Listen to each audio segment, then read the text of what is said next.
Hi guys, welcome back to my channel. I'm going to be doing a review on part 1 for the Euphoria special. They have stated that it's not a season 2, this is just like a special that they made in quarantine, so take that into consideration for the content that was put out and what I'm going to be reviewing on. I'm also going to attempt to do this in one take, so if I mess up, please forgive me. I'm just going to be reading down my notes like usual, like I always do, and we're going to get into it. It starts out with Jules' back, kind of like on bed, and I was like, I thought this was supposed to be like a how do you say this, like a before situation. So I was like, I don't know why I thought it was gonna be like her story of like her childhood. I don't know where I got that from. Obviously I was very confused. I was like, is this a dream? Is this right now? Like, where is this at? Rue claws onto bed, she's like kissing Jules and everything. They're really giddy, kissing, getting kind of intimate in that sense. I'm like, okay, so they're like together now, they're like in a relationship. But I was also like, whose room is this? Because it looked very grown and like not like what it was for the first season. Eventually Jules gets up and gets dressed, and in the background you're kind of seeing like Jules has like really good fashion sense, a little bit more grown. There's like kind of fashion design. So I'm like, are they in college now? Because I also remember in the first season when Jules was talking to Nate, but she didn't know it was Nate at that time, about how she wants to go to Parsons. And I think that's like a fashion school and she wanted to pursue those kind of things. So again, I was like, is this fast forwarded? Is this like again next year? Like, where is this? Like, what time era is this? And also, is this like their apartment together? Things like that. So I wasn't really sure what was going on or like what was going to be the next lead up, but that was like how it started immediately. So everyone's kind of like, oh my god, they're reunited, things are good, considering where we left off on the last season finale where Jules leaves Rue by herself. Let's see where I was at. But then Rue goes under the mattress, and before she's even like really grabbed what she needed to, you're kind of like, Rue, please do not, please do not. She grabs, her drugs and goes into the bathroom and does her things. I'm also not very familiar with drugs and things like that. It's a very taboo, confusing topic for me. So obviously I'm not really aware of what she did or what drug it is and how to know. But I was like, maybe she won't. Maybe she's not gonna go back into it. Because again, I don't know what time era this is, or if she's like, they're more grown and she's past that. But obviously she does her stuff and she's not past it. She met up with Ali, the guy from the group from the first season, the one who called her on her BS about not being sober when she was talking to a group about being sober, things like that. He's very, very grown, obviously very grown. He could be her dad, essentially. But she's with him at a diner. Spoiler, they're at this diner for the entirety of the episode. Little special. There's probably 50 or 40 minutes is spent of them in that diner.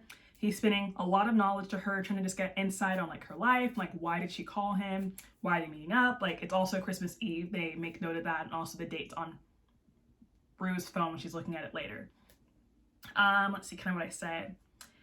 And this is kind of also confirming that like they didn't like relocate to a new city again. From the beginning I thought that they like moved on and fast forwarded and they moved out of the town, but obviously she's meeting up with Ali, so they're kind of back where they're at from the beginning. Just like Rue did in the season, she also lied to him. It was like, oh yeah, I'm sober, that's how I am right now, I'm doing good. But she also obviously just did drugs the scene before, which like we saw, and he calling her BS. He's grown, he knows he was a recovering addict as well. So he's like, I know you're high right now, like what's the point of lying to me about it? She lied last season, she lies here. Like it's just kind of like an easy thing just to do, but when you're high, you can tell, especially when it's like hard drugs like she does. But then they kind of get into like, why is she doing drugs, or what is the reason for it? Why don't you stop? Are you interested in stopping? And she's just like, I have no interest in stopping at all. And like we kind of already knew that from the last season, because if she really wanted to stop, she would have when her sister saw her OD. Like that's a very traumatic experience, especially when your younger sister seeing that. But she's like, I just have no interest in it. When I'm sober, I have more of an inkling or likelihood of killing myself, which is very grim and crazy to say, or that's what she did though. And she's like, so being high just kind of prevents me from doing that, or makes me feel a type of way that I don't want to kill myself. And he's like, I'm glad that you're honest, I'm glad that you're transparent about this kind of stuff. But then like Ali was confirming that she is 17. He said like, oh, you're 17 years old. So I'm like, okay, so it's 2020 or like the year later or something like that. So not much time has elapsed. That was also like okay, so this is a year later, like where are they at in this scene? But like, you know what, let's just keep going. But it is very educational, talking, very lengthy conversation. Ali is just kind of giving his insight on like his life with drugs, how he was recovered, his family, asking her questions about that. But it wasn't so much like any of the other characters, Nate, Maddie, all these people are not mentioned. It's almost as if they don't exist, which is fine. But I'm just saying like they are not mentioned. They're not in the scene. Like if you're expecting that, it's just Ali and Rue. But they heavily started to get into Allie's story, and I was kind of like, I'm not gonna be rude, but I was expecting to like a little bit more to go on, and they kind of did lose me. So I kind of was just like trying to take notes on things that maybe stood out to me, but that was kind of like the main consensus of what I got from this. But then they kind of gone on about God, and this is kind of something that was kind of interesting to me. I said, Rue goes on about how she believes in a greater being, but not God. I'm not gonna, this is me saying this, I'm not gonna speak on my own personal beliefs in regards to God and religion, but I know that people who have endured traumatic experiences tend to not believe in God.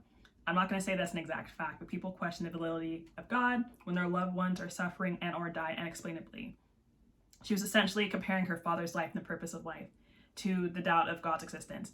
I do know when people have traumatic experiences, or someone dies, or they know someone's suffering, they don't have money, they're like, how is God existent? How is God real if he's allowing my person to suffer? Like things like that. So I kind of feel like that's the perspective that Rue was coming from. Like, he's not real. If he was real, I wouldn't have this drug addiction. I wouldn't be sick. My dad wouldn't have died. And I'm like, yeah, I do hear people say that argument all the time. So I wasn't surprised to say that that was like her perspective on, I guess, the likelihood of God being real or things like that. And then Allie started to spit a lot of knowledge in regards to Malcolm X, racism, revolutions. He was talking about Nike and Kaepernick. And again, very much remind me that this is set in right now, like 2019, 2020 era. Like, okay, it's recent. You're talking about topics that are very relevant. These are things that I'm very interested in because I did study Black studies in college, but we have to remember that the audience of the show, while it is very mature, it is kind of relatively young and maybe not so interested in this. They're probably expecting other things to go on in this little like special. So I was like, you're probably losing a lot of people, but obviously I still kind of was trying to get the knowledge from it, but still that was just something I was noting. But at this point I was confused about the scene with Jules and Rue. I was like, was that like just a way to get us sold into the episode? Like, let's show them in the beginning being really cutesy and stuff like everyone wants to see. Like, is this real? Is this a dream? That's kind of like what I was getting from it after the diner scene had gone on for nearly like 35 minutes at this point. Allie eventually got up from the booth, went outside to smoke. I think, is that what he did? He went outside. I think he smoked, or maybe he was drinking. I don't remember. But he went outside, and then he made a phone call. And at that point, Rue got a message from Jules saying, like, I miss you, and sent her a song. She listened to the song that was sent to her. And during that entirety of the time, Allie's outside on the phone calling what seems like his children. Because during the conversation with Rue, he was like saying how he hasn't talked to them in a while. It looked like that was just the defining time or defining moment when he did. Also, it's Christmas Eve, so that's probably the time to reconnect if you have not heard from a loved one in a really long time. But it was just like, yeah, it's like, where is this little special going? But he's on there. So I was kind of like noticing if the song was playing while he was outside. So I was like, okay, the song will end, he'll be done. So as soon as the song finished, he was done talking, went inside. And I was like, okay, so we're still back in the diner. As I'm sorry to admit, as I was on it, I was like seeing messages on Twitter about like what people were saying, and people were like, so we're gonna be in this diner this whole time, is nothing else gonna happen, like what else is gonna talk about, like kind of the things I was thinking of. But we have to take in consideration that they filmed this in the midst of COVID. They filmed this like secretly during COVID. They're not gonna have all these different peoples going around and walking, things going on. They obviously tried to do their best, their ability with this, and had a very minimal cast, Rue and Allie, and like the random people on the outsides to like try and minimize contact COVID spread. So that's obviously it. They're not gonna have a big crowded cast, like I said, but that's kind of just what I was understanding from that.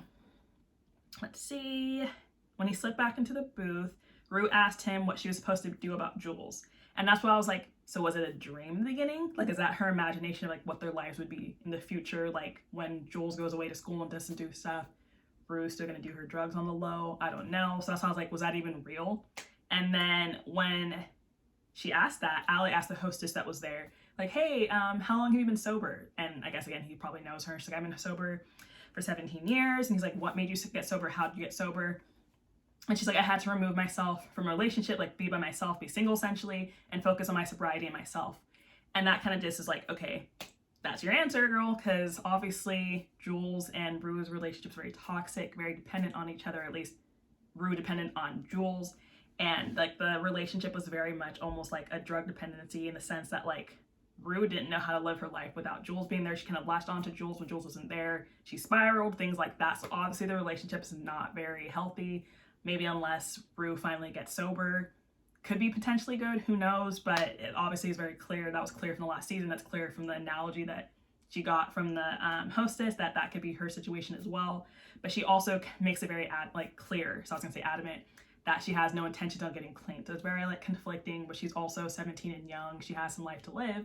But then she tells Allie that she doesn't even know how much longer she'll be on Earth, in the sense that like if she dies from drugs, she dies from drugs, or I don't know if that means killing herself. Is very grim in that sense. And he's kind of just like listening and like giving his advice and his feedback, but that's just kind of like what energy Rue was giving to him, as well as like she started crying when he started to like actually be real and ask her about her mom and like what do you think moving forward and like how are you trying to get past this. I'm trying to look at all this. Oh yeah, something was interesting. Rue blamed Jules for her relapse and claimed that she would have stayed clean if it wasn't for Jules. Rue stated that Jules cheated on her the night of the carnival, and Allie spoke the knowledge that he's been spitting. Like he spoke probably more than Rue did. Rue was essentially just kind of absorbing what he was giving him, or what he was giving her, if she was even absorbing any of the information at all. And he asked her, like, did she cheat on you? He's like, yeah, she did. He's like, oh, okay, like, when were you guys, like, in a relationship? Oh, when we kissed and, like, said we loved each other. He's like, okay, but, like, when did you say those words? And he's like, we didn't have to. And I'm like, this is kind of the whole youngster thing. I'm a youngster as well. Like, when people kind of just like, oh, we're committed, or I forgot the word to use, is like, we're in a committed relationship, whatever, like exclusive.